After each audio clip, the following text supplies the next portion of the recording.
Sa bagong Pilipinas, walang maiiwan. Yan ang matibay na pangako ni Pangulong Ferdinand R. Marcos Jr. sa mga Pilipino, lalo na sa mga nangangailangan. Kaya naman ang kanyang administrasyon, mas pinalawak pa ang Walang Gutom Program at pag-alalay sa mga benepisyaryo ng Pantawid Pamilyang Pilipino Program of 4Ps.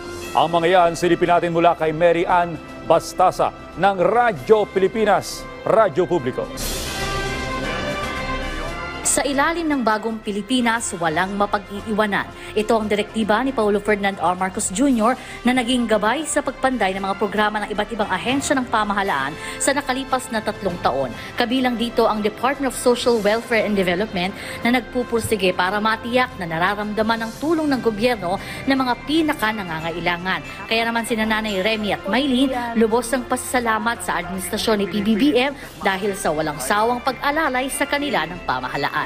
Nagkaroon kami ng mukha sa society, nagkaroon ng chance ang mga anak namin na makapag-aral.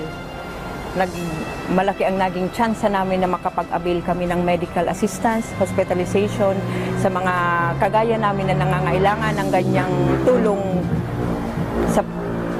galing sa gobyerno.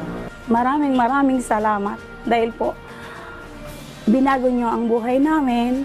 Dalawa sa pangunahing programa ng DSWD na may malaking ambag dito ay ang Walang Gutom Program at ang Pantawid Pamilyang Pilipino Program o 4Ps. Sa ilalim ng Walang Gutom, patuloy na pinalalawak ng DSWD ang saklaw ng kanilang mga benepisyaryo na target maabot ang 750,000 food poor families pagsapit ng 2027.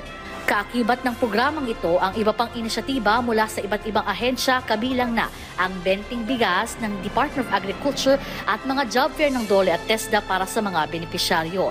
Nailunsad din ang Walang Gutom Kitchen na kauna-unahang food bank sa bansa.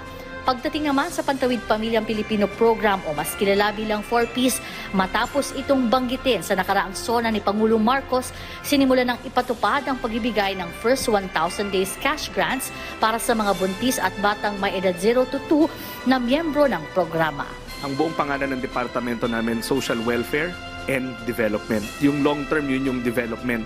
Kadalasan ang napag-uusapan yung social welfare. Sa development side, yun yung pinag-usapan natin kanina ni Ivan. We'll make sure na makahanap ng trabaho itong mga pamilyang to para may stable income, maiangat na natin sila sa level ng antas ng pamumuhay para hindi na nila tawagin yung sarili nilang mga mahirap. Bilang tuloy-tuloy na suporta, naglunsad ang DSWD ng mga job fair para sa graduate ng 4Ps na nagbigay ng direktang oportunidad sa trabaho at pagkakakitaan.